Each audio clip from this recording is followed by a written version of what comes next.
వెనుకబడి ఉన్న గిరిజన ప్రాంతాల అభివృద్ధికి అలాగే యువతకు ఉపాధి కల్పనలో తమ వంతు కృషి చేస్తున్నట్లు యూత్ ఎంపవర్మెంట్ సర్వీస్ సొసైటీ కార్యదర్శి ఎస్కే గౌజ్ అన్నారు. పార్వతీపురం మన్యం జిల్లా కురుపాం కేంద్రంగా పనిచేస్తున్న ఈ సొసైటీ ద్వారా కురుపాం, గుమ్మలక్ష్మీపురం, జియమ్మ వలస మండలాల ఏజెన్సీ ప్రాంతాల్లో గల యువతకు తమ వంతు ప్రోత్సాహం ఇస్తున్నట్లు ఆయన తెలియజేశారు.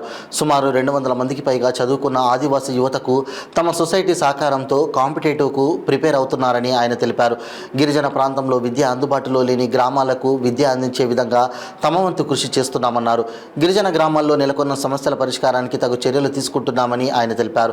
ప్రభుత్వ పథకాలపై వారికి అవగాహన కల్పించి లబ్ధి చేకూర్చేందుకు తమ వంతు సహకారం అందిస్తున్నామన్నారు. ఆయా గ్రామాల్లోనూ నెలకొన్న సమస్యల పరిష్కారానికి ఆయా శాఖాధికారులను కలిసి విన్నవించుకుంటున్నట్లు ఎస్కే గౌస్ తెలియజేశారు. నా పేరు ఎస్కే గౌష్ అండి. మాది కురుపాం గ్రామం. నేను యూత్ ఎంపవర్మెంట్ సర్వీస్ సొసైటీ అనే స్వచ్ఛంద సంస్థకి కార్యదర్శిగా ఉన్నాను. మా సంస్థ 2021 నుంచి కురుపాం, గుమ్మలక్ష్మీపురం, జిఎం వలస మండలాల్లోని మారుమూల ఆదివాసీ గ్రామాల్లో పనిచేయడం జరుగుతుంది.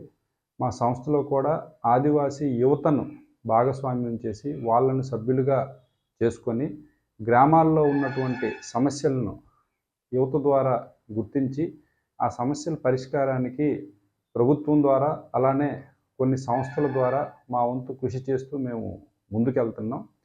దీనిలో భాగంగా ప్రధానంగా ఏంటంటే ఆదివాసీ ప్రాంతాల్లో విద్య అనేది సరిగా లేకపోవడం వల్ల చాలా వెనుకబాటుతనం ఉంది. ఈ విద్య గురించి మేము ప్రధానంగా పనిచేయడం అనేది జరుగుతుంది. దీనిలో భాగంగా చదువుకున్న యువత ఎవరైతే ఉన్నారో వాళ్ళు కాంపిటేటివ్ ఎగ్జామ్స్కి ప్రిపేర్ అయ్యే విధంగా వాళ్ళని ప్రోత్సహిస్తున్నాం. దాంట్లో భాగంగా ఒక 4 గ్రంథాలయాలని మోసెస్ వెల్ఫేర్ సొసైటీ అనే ఒక సంస్థ సహకారంతో, అలానే కొంతమంది రిటైర్డ్ నేవీ ఎంప్లాయీస్ తాలూకు సహకారంతో ఏర్పాటు చేయడం జరిగింది. దీని ద్వారా సుమారు 200 మందికి పైగా గిరిజన యువత ఇప్పుడు కాంపిటేటివ్ ఎగ్జామ్స్కి టీచర్ అవ్వచ్చు, కానిస్టేబుల్ అవ్వచ్చు, అలానే స్టాఫ్ సెలక్షన్ కమిషన్ అవ్వచ్చు, రైల్వే అవ్వచ్చు, బ్యాంకింగ్ అవ్వచ్చు, ఇలాంటి వాటికి ఇప్పుడు వాళ్ళు ప్రిపేర్ అవుతున్నారు. ఇంకా దీంతోపాటు ఏంటంటే ముఖ్యంగా ఆదివాసీ ప్రాంతాల్లో వాళ్ళ హక్కులు, వాళ్ళకు ఉన్నటువంటి అవకాశాలు, ప్రభుత్వం కల్పిస్తున్నటువంటి పథకాలపైన కూడా మేము అవగాహన చేస్తున్నాం. అవగాహన చేసి సమస్యలు ఏమున్నా సరే కన్సర్న్ డిపార్ట్మెంట్స్కి రిప్రజెంట్ చేయడం అనేది జరుగుతుంది. ముఖ్యంగా ఏంటంటే ఉపాధి హామీ పథకం అమలు జరుగుతుంది. ఈ పథకం అమలులో చాలామందికి సరైన అవగాహన లేకపోవడం వల్ల పథకం అమలులో చాలా లోపాలు కూడా ఉన్నాయి. ఇవి కూడా ప్రభుత్వం దృష్టికి తీసుకెళ్ళడం జరుగుతుంది. అలానే కొండపోడు పట్టాల కోసం ROFR చట్టం ద్వారా అప్లై చేయిస్తుంటాం.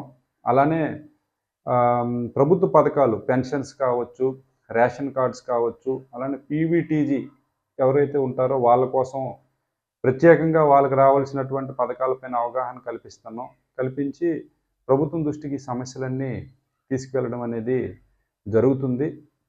అలానే రాబో రోజుల్లో కూడాను ఈ మండలాల్లో గిరిజన యువతని ప్రోత్సహిస్తూ మరికొంతమంది సహాయ సహకారాలు తీసుకుంటూ కురుపాం, గుమ్మలక్ష్మీపురం, జిఎం వలస మండలాల్లో మరిన్ని కార్యక్రమాలు చేయాలని కోరుకుంటున్నాం.